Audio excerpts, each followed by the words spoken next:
दुख और निराशा के कई कारण होते, लेकिन कई बार निराशा और दुख के पीछे का वो कारण इतना बड़ा हो जाता है कि जीवन की तमाम खुशियां उसमें कहीं गुम हो जाती। यही हुआ था राजा दशरथ के साथ। मुझे आज भी याद है वह दिन।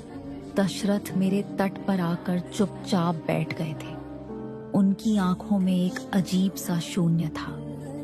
कुछ देर तक बस मेरी लहरों को देखते रहे, जैसे मेरे जल में अपना दर्द बहा देना चाहते हो। फिर बिना कुछ कहे धीरे धीरे महल की ओर लौट गए। उस रात उनके कक्ष में भी मैं उनकी नजर महसूस कर रही थी।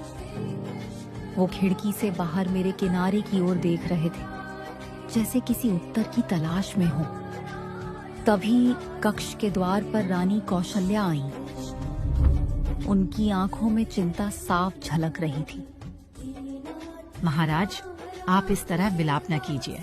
मैंने एक कृषि के बारे में सुना है, वो हमारे इस दुख को दूर कर सकते हैं। एक बार कृषि श्रृंगी से बात तो कीजिए। वो पुत्र का अमेष्टि यज्ञ में निपुण है।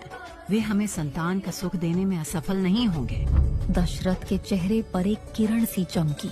ये नाम सुनकर जैसे राजा दशरथ के अंधेरे कमरे में कोई दीपक जल गया हो, और उसी क्षण उन्होंने निश्चय कर लिया, अगली सुबह उनकी यात्रा ऋषि श्रृंगी के आश्रम की ओर होगी, और मैं फिर एक बार इस युग के एक बड़े अध्याय की साक्षी बनने वाली थी। संतान का सुख क्या होता है, ये सिर्फ वही समझ सकता है जो इससे वंचित रहा हो।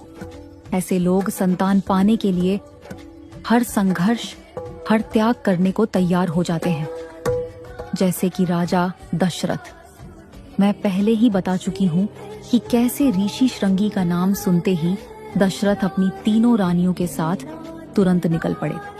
और आज मैं आप सभी को ले चल रही हूँ अयोध्या से दूर, पहाड़ों के बीच, जहाँ स्थित है ऋषि श्रृंगी का आश्रम। आश्रम के चारों तरफ प्रकृति अपना सबसे सुंदर रूप धारण किए हुए थी। हवा में घी के दिए की सुगंध, धूनी से उठता हल्का सा धुआं, और हर सुबह शाम गुनगुनाते हुए वेदों के मंत्रों के मधुर सुर सुनाई देते थे। इस आश्रम में रहते थे महर्षि विभांडक के पुत्र ऋषि श्रृंगी, एक ऐसे तपस्वी जिनके पास एक अनमोल वरदान थे। पुत्र का मेष्टि यज्ञ के द्वारा वो किसी को भी संतान सुख देने की शक्ति रखते थे। उस दिन दशरथ अपनी तीनों रानियों के साथ यहाँ आए। मैंने उनकी पालकी को पहाड़ी रास्तों से गुजरते देखा। आश्रम के शिष्य दौड़ते हुए ऋषि श्रृंगी के पास पहुँचे। गुरुदेव, महाराज दशरथ आए हैं। कहिए राजन, आपका स्वागत है। किस उद्देश्य से आए हैं मेरे आश्रम में? गुरुदेव, हम अपनी प्रजा को राजकुमार के सुख से वंचित नहीं रखना चाहते। हमें अपने वंश को आगे बढ़ाने का आशीर्वाद चाहिए।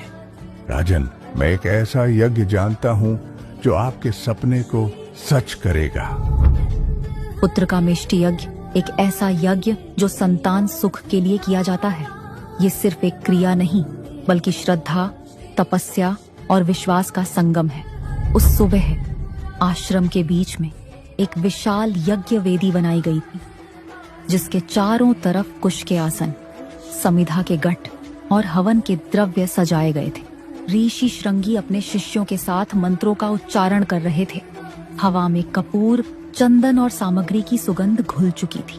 मैंने देखा कैसे दशरथ और उनकी रानियां पवित्र वस्त्रों में विनम्र भाव से अग्नि को प्रणाम कर रही थीं।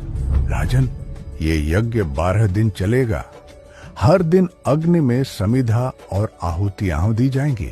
आप अपने मन को शुद्ध रखिए और हर मंत्र के साथ अपनी इच्छा का संकल्प लेते रहिए। उसके बाद शुरू हुआ मंत्र उच्चारण। शिष्य समिधा ले आते, ऋषि आहुतियां देते, और दशरथ अपने हाथों से फूल और तिलक अर्पण करते। रानियां चुपचाप पूजा के आसन पर बैठी अग्नि को अपनी आंखों से पीती जा रही थी, जैसे उसी में उनका भविष्य लिखा हो। दिन बदलते गए। पहले दिन से लेकर 10वें दिन तक यज्ञ के साथ हवन मंडप में मंत्रों का उच्चारण हो रहा था। वेदों के मंत्र, घंटों की ध्वनि और आहुतियों का गर्म धुआं। और फिर 12वें दिन की सुबह आई। ये अंतिम दिन था। ऋषि श्रृंगी ने दशरथ को आखिरी आहुति के लिए बुलाया।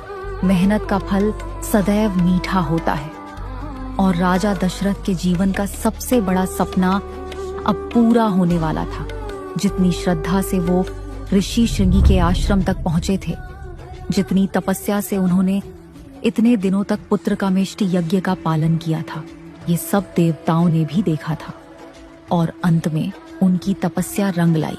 अग्निदेव स्वयं यज्ञ वेदी से प्रकट हुए, हाथों में एक सुवर्ण पात्र जिसमें अमृतमय खीर थी, जैसे स्वर्ग का रस धरती पर उतर आया हो। राजन, हम आपके यज्ञ से अति प्रसन्न हुए। ये खीर अपनी तीनों रानियों को खिलाइए। आपको ऐसे पुत्र प्राप्त होंगे जो इस इक्ष्वाकु वंश को सदैव अमर कर देंगे। दशरथ ने विनम्रता से अग्नि को प्रणाम किया। ऋषि श्रृंगी ने खीर ग्रहण की और प्यार और मर्यादा के साथ उसे तीनों रानियों में समान समान बांट दिया। रानियों ने प्रसन्नता पूर्वक प्रसाद स्वीकार किया। समय बीता और वसंत के समय शुभ नक्षत्रों में महारानी कौशल्या के गर्भ से जन्म हुआ एक शिशु का, श्याम वर्ण, कोमल और तेजोमय, जिन्हें देखकर लगता था जैसे स्वयं विष्णु ने मनुष्य रूप धारण कर लिया हो, वही थे श्री राम।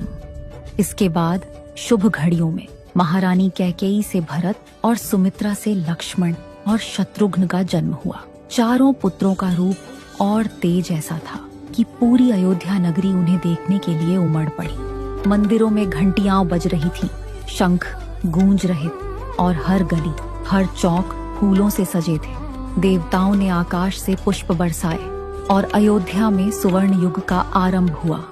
क्या था ये सुवर्ण युग, कैसे बीता? राम, भरत, लक्ष्मण और शत्रुघ्न का अलौकिक बचपन कैसा था? उनके बालपन का रंग